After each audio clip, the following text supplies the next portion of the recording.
నేను ఇవాళ మీ అందరికి ఒక మాట చెప్పాలి. ఆనాడు పరిపాలించిన కుటుంబంలో నేను కూడా ఒక భాగం. ఆనాడు పరిపాలించిన కుటుంబంలో ఒక భాగమైనందుకు కొన్ని విషయాలకు నేను సిగ్గుపడతా ఉన్నాను. తెలంగాణ ప్రజల్ని క్షమించమని కూడా కోరుతా ఉన్నాను. కానీ తెలంగాణ సాధించినందుకు మాత్రం చాలా గర్వపడుతున్నాను. నా జన్మ ధన్యమైందని చెప్పి భావిస్తా ఉన్నాను. మరి అనేకమైనటువంటి తప్పులు జరిగినాయి, అనేకమైనటువంటి నేరాలు జరిగినాయి. అనుకున్నటువంటి తెలంగాణ సాధించుకోలేదు. మరి ఆ తప్పులో ఎక్కడో ఒక దగ్గర నాకు భాగం ఉందని చెప్తున్నప్పుడు మరి కేవలం క్షమాపణ చెప్తే సరిపోతుందా?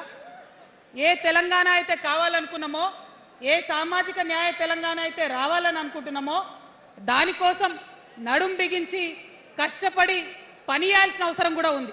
మరి ఇవాళ పని చేయడం కోసమే తెలంగాణ రాష్ట్ర సేన ఇవాళ తెలంగాణ ప్రజల ముందుకు వచ్చింది. రేపటి నుంచి మీరు చూస్తారు మా పని ఎట్లుంటుందో, మా పనితీరు ఎట్లుంటుందో.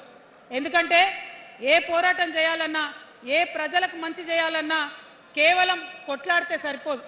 దానికి రాజకీయ అధికారం కూడా ఉండాలి. రాజకీయ అధికారం తోడైనప్పుడే ప్రజలకు చేయాలనుకున్న మంచి చేయగలుగుతాం. అందుకే ఇవాళ పార్టీ పెట్టేది.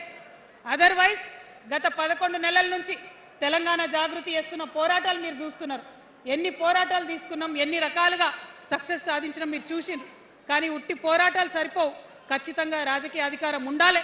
దానికోసమే ఇవాళ తెలంగాణ రాష్ట్ర సేన మీ ముందుకు వచ్చిందని చెప్పి నేను సగర్వంగా ప్రకటిస్తూ ఉన్నాను.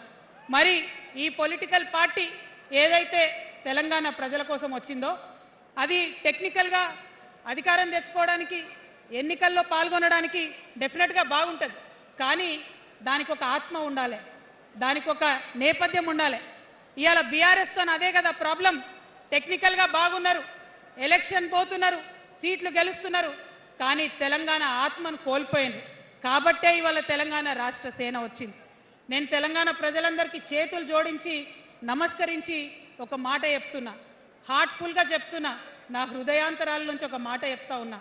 నేను తెలంగాణలో ఉన్న 3.5 కోట్ల మంది తెలంగాణ బిడ్డలందరికీ ఒక అమ్మగా పరిణితి చెందాలనుకుంటున్నా.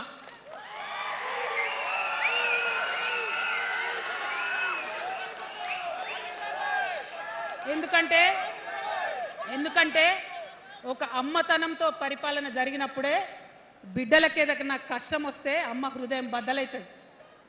అటువంటి దుఃఖంతో పరిపాలన జరిగినప్పుడే, అటువంటి సంవేదనతో పరిపాలన జరిగినప్పుడే, అటువంటి ఆర్తితో పరిపాలన జరిగినప్పుడే రాష్ట్రం ముందుకు పోతుంది, రాష్ట్రంలో ఉన్న ప్రజల కష్టాలు తీరుతాయి. ఇవాళ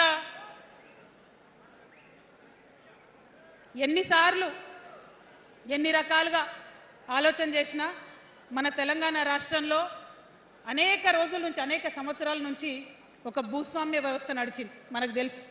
అనేక రకాల పోరాటాలు వచ్చినాయి. సమానత్వం కోసం ప్రయత్నం చేసినాం, పోరాడుతూనే ఉన్నాం.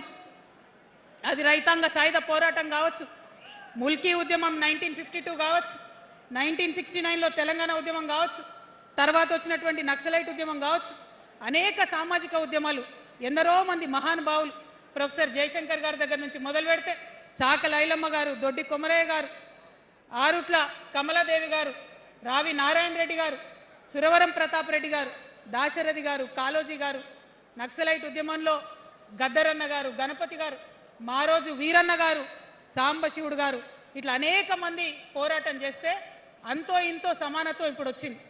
మలిదశ తెలంగాణ ఉద్యమంలో కేసీఆర్ గారు, అట్లానే ప్రాణాలు ఇచ్చినటువంటి ఇషాన్ రెడ్డి గారు, యాదయ్య కావచ్చు, సువర్ణ కావచ్చు, అనేక మంది కొట్లాడితేనే ఇవాళ తెలంగాణ రాష్ట్రం వచ్చింది.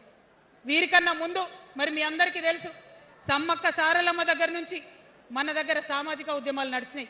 కొమరం భీమ్ కావచ్చు, సమ్మక్క సారయ్య కావచ్చు, సారలమ్మ కావచ్చు, షోయబుల్లా ఖాన్ కావచ్చు, మగ్దూ మొయ్యుద్దీన్ కావచ్చు, ఇట్లా అనేక మంది కొట్లాడితే కొంచెం సమానత్వం వచ్చింది. కొండా లక్ష్మణ్ బాపూజీ గారిని తెలుసుకోవాలి, పండుగ సాయన్నని తెలుసుకోవాలి, సర్వాయి సర్దార్ పాపన్న గౌడ్ని తెలుసుకోవాలి. ఇట్లా అనేక మంది కొట్లాడింది. పంతు నాయక్ గారు ఉన్నారు. మరి ఇట్లా ఆదివాసీ వీరులు అనేక మంది ఉన్నారు. బియ్యాల జనార్దన్ రావు ఉన్నారు. ఆదివాసీల కోసం కొట్లాడినటువంటి